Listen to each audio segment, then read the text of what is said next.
The New Testament has much to speak about those who are foolish and those who are wise. క్రొత్త నిబంధనలో బుద్ధిహీనుల గురించి జ్ఞానవంతుల గురించి చెప్పబడింది. In the world, it's mostly intellectual ability that determines what we call somebody foolish or wise. ఈ లోకంలో మనం చూసినట్లయితే మన మేధో శక్తిని బట్టి కొంతమందిని బుద్ధిహీనులని జ్ఞానవంతులని అనుకుంటూ ఉంటారు. Or smartness in financial matters. లేకపోతే ఆర్థిక సంబంధమైన విషయాల్లో బాగా తెలివితేటలు కలిగి ఉంటారని. But the New Testament doesn't speak about all that. కానీ క్రొత్త నిబంధనలో వాటన్నిటి గురించి చెప్పలేదు. See Ephesians in chapter 5. I want to tell you that the Ephesian church was one of the best churches that Paul planted because he spent 3 years there. ఎఫెసీయులకు రాసిన పత్రిక 5వ అధ్యాయంలో మనం చూసినట్లయితే పౌలు పెట్టిన సంఘాల్లో ఎఫెసీ సంఘం అనేది చాలా ఆత్మీయ సంఘము. పౌలు అక్కడ 3 సంవత్సరాలు ఉన్నాడు. He never spent 3 years in any other church. ఏ సంఘంలో కూడా ఆయన 3 సంవత్సరాలు గడపలేదు. He would mostly plant a church, spend a few weeks there and move on. ఆయన సంఘాలు స్థాపించి కొన్ని వారాల తర్వాత ఇంకో చోటుకు వెళ్తూ ఉండేవాడు. But in Ephesus he spent 3 years, so they must have been tremendously blessed listening to Paul. ఆయన ఎఫెసీ సంఘంలో 3 సంవత్సరాలు ఉన్నాడు కాబట్టి పౌలు చెప్పినవన్నీ విని వాళ్ళు ఎంతో ఆశీర్వదించబడి ఉండొచ్చు. And it is one of the most spiritual letters of all the letters. And all of the other letters is to correct this to the Corinthians, Galatians. He's got to correct so many things. మిగిలిన పత్రికలన్నింటిలో కల్లా చూసినట్లయితే ఎఫెసీ పత్రిక అనేది ఎంతో ఆత్మీయమైన పత్రిక. మిగిలిన పత్రికల్లో మనం చూసినట్లయితే కొరింథీ సంఘంలో వాళ్ళని సరిచేయటం జరిగింది, లేక గలతీ సంఘంలో వాళ్ళని సరిచేశాడు పౌలు. But to the Ephesians, there's hardly anything to correct because it's a very spiritually minded church. But even a spiritually minded church with good leaders, this is what he writes to them. FC సంఘంలో అయితే సరిచేయటానికి ఏమీ లేదు. అది ఎంతో ఆత్మీయ సంఘంగా ఉంది, ఆత్మ సంబంధమైన నాయకులు ఉన్నారు. అయినా కానీ వాళ్ళకి ఆయన ఏమి రాశాడో చూడండి. Ephesians 5:15 onwards, he's speaking about foolishness and wisdom. This is the subject. ఎఫెసీ 5:15లో ఆయన ఏం రాశాడో చూడండి. ఇదేంటంటే బుద్ధిహీనత మరియు జ్ఞానము. Be careful, Ephesians 5:15, how you walk, not as unwise. In other words, don't walk as foolish people. ఇక్కడ మనం చూసినట్లయితే దినములు చెడ్డవి గనక మీరు సమయమును పోనీయక సద్వినియోగం చేసుకొనొచ్చు, అజ్ఞానుల వలె కాక, అంటే బుద్ధిహీనులుగా నడుచుకోవద్దు అని, but walk as wise people. జ్ఞానుల వలె నడుచుకొనుడి. This is written to the best church that Paul planted. పౌలు స్థాపించిన శ్రేష్టమైన సంఘానికి పౌలు రాస్తున్న మాటలేవి. You guys can be foolish too. మీరు కూడా బుద్ధిహీనులుగా ఉండే అవకాశం ఉంది. I think RLCF is a very good church in many ways. అనేక విధానాల్లో మనం చూసినట్లయితే ఆర్ఎల్సిఎఫ్ అనేది శ్రేష్టమైన సంఘంగా ఉంది. Here is a word to you. Don't be foolish, but be wise. కానీ ఇక్కడ మీ కొరకు రాయబడిన మాట ఏంటంటే అజ్ఞానుల వలె కాక జ్ఞానులుగా నడుచుకొనుడి. Making the most of your time because the days are evil. దినములు చెడ్డవి గనక మీరు సమయమును పోనీయక. Again, verse 17, so then don't be foolish. How shall we be wise? Understand what the will of the Lord is. That is how we are going to be wise. ఇందు నిమిత్తము మీరు అవివేకులు కాక మరి జ్ఞానవంతులుగా ఎలా ఉండవచ్చు అంటే ప్రభువు యొక్క చిత్తమేమిటో గ్రహించుకొనుడి. ఆ విధంగానే మనం జ్ఞానవంతులుగా ఉండొచ్చు. The opposite of foolishness is, verse 17, understand the will of the Lord. బుద్ధిహీనతకి వ్యతిరేకం ఏంటంటే ఇక్కడ 17వ వచనంలో మనం చూసినట్లయితే ప్రభువు యొక్క చిత్తమేమిటో గ్రహించుకొనటం. If you don't understand God's will for your life, you're foolish again. నీ జీవితంలో ప్రభు యొక్క చిత్తమేమిటో నువ్వు గ్రహించుకున్నట్లయితే నువ్వు బుద్ధిహీనుడిగానే ఉంటావు. So this is the contrast in verse 17. The wise person is the one who's understood God's will. ఇక్కడ దానికి వ్యతిరేకమైన మాట ఏంటంటే 17వ వచనంలో జ్ఞానవంతుడు ఎవరు అంటే ప్రభు యొక్క చిత్తమును గ్రహించినవాడు. As a Christian and for his personal life. And what is God's will? ఒక క్రైస్తవునిగా వ్యక్తిగత జీవితంలో కూడా దేవుని యొక్క చిత్తం అంటే ఏంటి? Don't get drunk with wine, but be filled with the Holy Spirit. మద్యముతో మత్తులై ఉండకుడి, అయితే ఆత్మపూర్ణులై ఉండుడి. That is the wisdom we need. మనకి ఆ జ్ఞానం కావాలి. To be continuously filled with the Holy Spirit.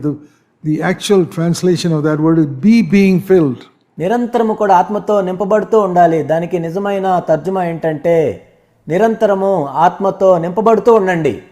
That means be continuously filled. అంటే ఎల్లప్పుడూ కూడా ఆత్మతో నింపబడుతూ ఉండండి.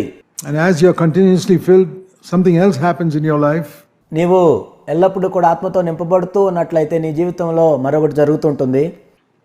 The will of the Lord, understand what the will of the Lord. The will of the Lord is, Jesus said very clearly, take up your cross and follow me. ప్రభు యొక్క చిత్తం ఏమిటి అంటే స్పష్టంగా చెప్పబడింది, అనుదినము కూడా నీ సిలువను ఎత్తుకొని వెంబడించటం. Now what happens when a Christian takes up the cross? I'll tell you. ఒక క్రైస్తవుడు తన సిలువను ఎత్తుకొని నడుస్తూ ఉన్నప్పుడు ఏం జరుగుతుందో నేను చెప్తాను. His spiritual capacity increases.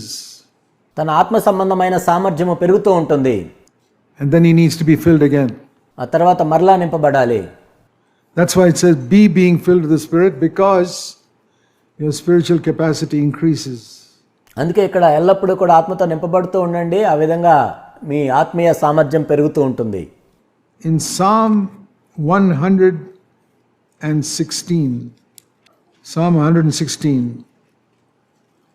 verse 13, కీర్తనలు 116:13.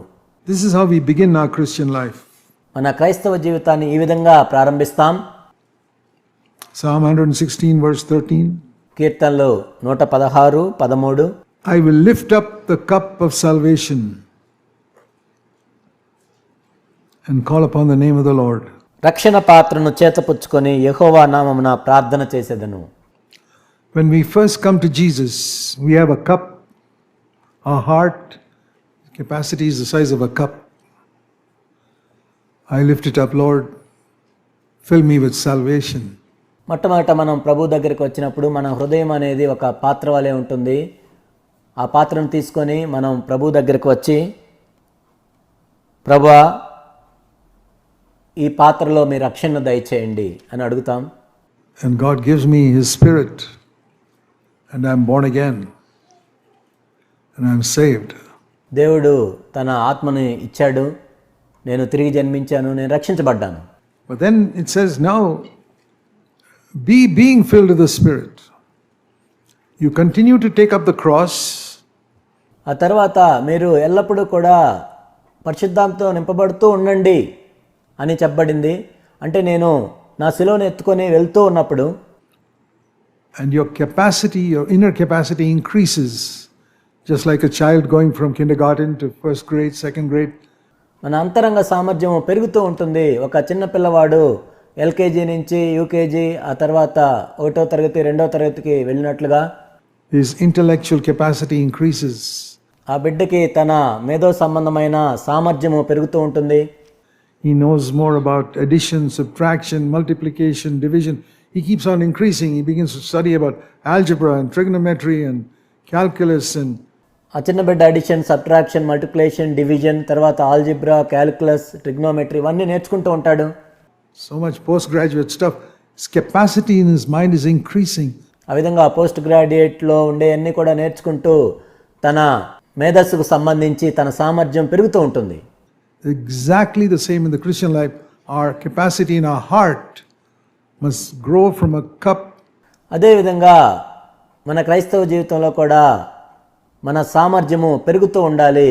మొట్టమొదట మన హృదయం ఒక పాత్ర వలె ఉంటుంది, దాని నుండి పెరుగుతూ ఉండాలి. You walk with the Lord. The only way to increase in education is by going to school and getting an education in. మనం ప్రభువుతో నడిచే కొలది ఆ సామర్థ్యం పెరుగుతూ ఉంటుంది. విద్యకు సంబంధించి మనం పెరగాలి అంటే మనం స్కూల్కి వెళ్ళి చదువుకుంటాం. The spiritual life, there's only one way for our capacity to increase, and that is take up the cross every day. ఆత్మీయ జీవితంలో మన అంతరంగ సామర్థ్యం పెరగాలంటే ఒకే ఒక మార్గం ఏంటంటే అనుదినము కూడా మన సిలువను ఎత్తుకొని మనం ప్రభువుని వెంబడించాలి. In every situation you face every day, die to yourself and let Jesus live in you. నీ జీవితంలో ప్రతిరోజు కూడా నీవు ఎదుర్కొనే పరిస్థితుల్లో నీవు చనిపోవాలి, యేసుక్రీస్తు ప్రభువారు నీలో జీవించాలి.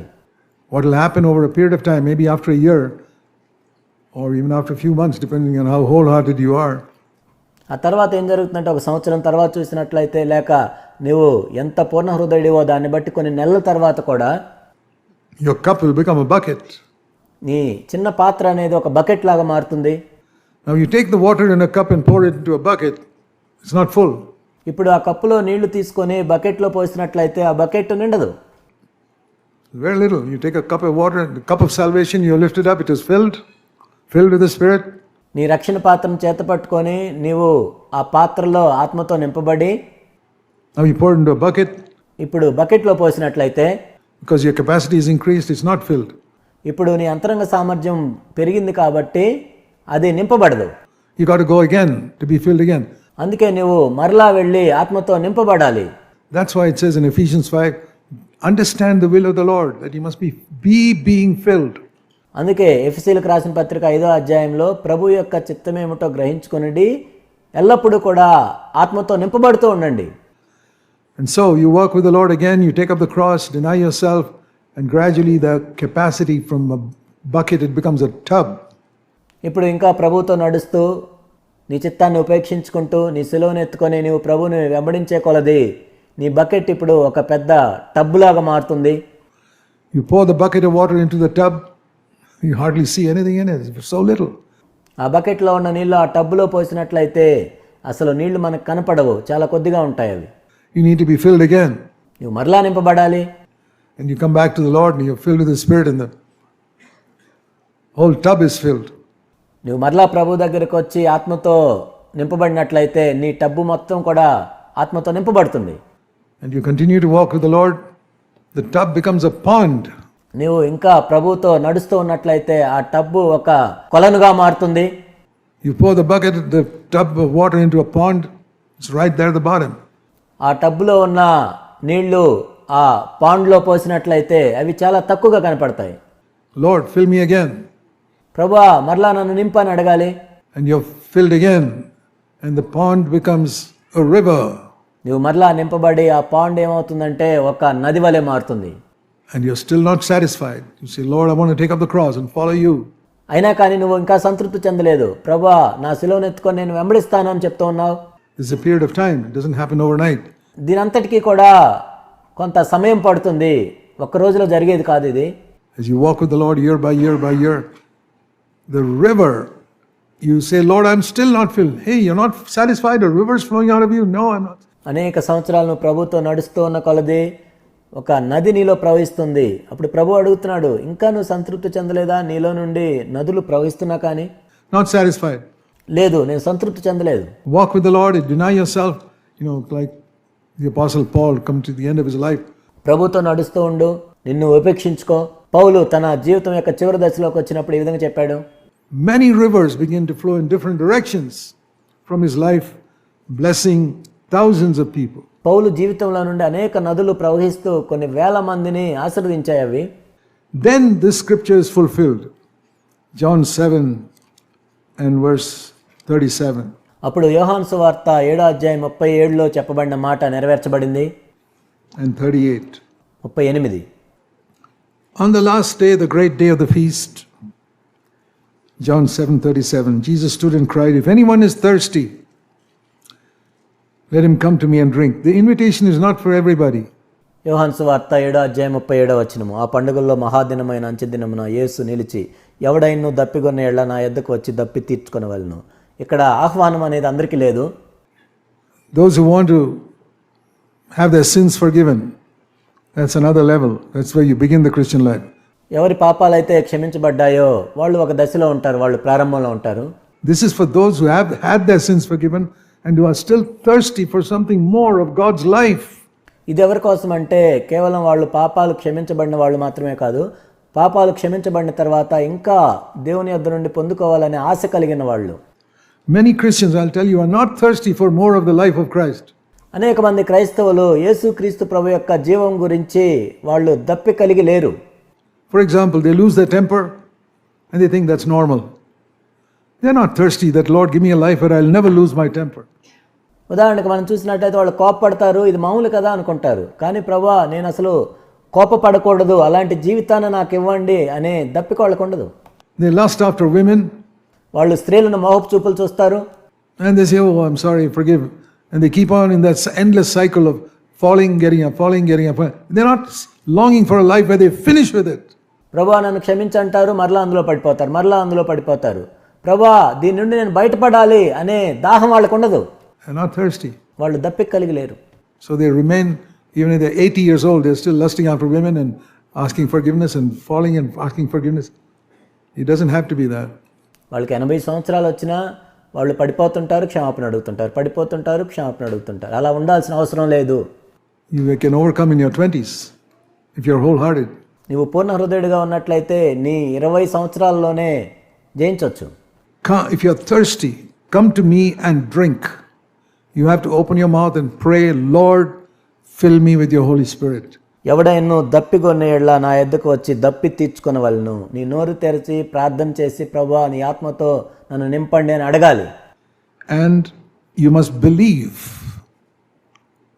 Don't look for a sign. Believe. ఆ తర్వాత నువ్వు విశ్వసించాలి. ఏదో ఒక సూచక్రియ గురించి చూడాల్సిన అవసరం లేదు, విశ్వసించాలి. From his innermost being, rivers, see I told you, starts with a cup, but now it has become rivers, but not overnight. వాని కడుపులో నుండి జీవజల నదులు పారును. నేను చెప్పినట్లుగా అది ఒక పాత్రతో ప్రారంభించబడుతుంది, తర్వాత జీవజల నదులుగా మారుతుంది. కానీ ఒక్క రోజులో ఇది జరగదు. Slowly the capacity increased till it is not one river but many rivers flowing out, and this he spoke about the Holy Spirit. నెమ్మదిగా తన సామర్థ్యం పెరిగి ఒక నది కాదు కానీ అనేక నదులు ప్రవహిస్తాయి. Those who trust in him, those who keep on holding on in faith, will receive an endless capacity overflowing of the Spirit. ఇక్కడ ఏం చెప్పబడిందంటే తన యందు విశ్వాసం ఉంచువారు పొందబోవు ఆత్మను గూర్చి ఆయన ఈ మాట చెప్పెను. ఎవరైతే తమ సామర్థ్యం పెరిగే కొలది కొలత లేని ఆత్మను పొందబోవటం గురించి ఇక్కడ చెప్పబడింది. This is the life that God desires for every single one of you, my brothers and sisters. నా ప్రియ సహోదరి సహోదరులారా, మీలో ప్రతి ఒక్కరు కూడా ఇలాంటి జీవితం కలిగి ఉండాలని దేవుడు కోరుకుంటున్నాడు. That from your innermost being, rivers, when you read a phrase like verse 38, he who believes in me. వాని కడుపులో నుండి అని ఇక్కడ రాయబడినప్పుడు, మీరు ఇది చదివినప్పుడు నా యందు విశ్వాసం ఉంచువాడెవడో అని ఇక్కడ రాయబడినప్పుడు, does that include you? అంటే నీవు కూడా ఉన్నావు అందులో. Do you believe in Jesus Christ? యేసు ప్రభు యందు మీరు విశ్వాసం ఉంచుతున్నారా? Do you believe Jesus died for your sins and rose again? యేసుక్రీస్తు ప్రభువు నీ పాపముల గురించి మరణించి మరలా తిరిగి లేచాడని నీవు నమ్ముతున్నావా? That's for you then. అయితే ఇది నీకోసమే. For you. Put your name there. ఇది నీకోసమే, నీ పేరు పెట్టుకో ఇక్కడ. As the scripture has said, put your name. లేఖనము చెప్పినట్టు అని ఇక్కడ రాయబడి ఉంది, మీ పేరు పెట్టుకోండి. From your innermost being will flow rivers of living water in you. నీ కడుపులో నుండి జీవజల నదులు ప్రవహిస్తాయి. If you have never believed it till today, you say, Lord, I've been a miserable failure in my life. It doesn't matter. ఒకవేళ నీవు ఇప్పటిదాకా దీన్ని నమ్మనట్లయితే, ప్రభా నా జీవితంలో ఎంతో ఘోరంగా ఓడిపోయాను అని నీవు అనుకున్నా పర్వాలేదు. Jesus came for failures. యేసుక్రీస్తు ప్రభువారు ఓడిపోయిన వాళ్ళ కోసం వచ్చాడు. He's not the friend of holy people, he's the friend of sinners. Are you a sinner? ఆయన పరిశుద్ధులకు స్నేహితుడు కాదు కానీ పాపులకు స్నేహితుడిగా ఉన్నాడు. నీవు ఒక పాపాత్ముడిగా ఉన్నావా? Jesus, you qualify to be a friend of Jesus, is your friend. అలా ఉన్నట్లయితే యేసుక్రీస్తు ప్రభువారు నీకు స్నేహితుడిగా ఉంటాడు. And he's come for you to change you completely. ఆయన నీ కోసమే వచ్చాడు, నిన్ను మార్చడానికి వచ్చాడు.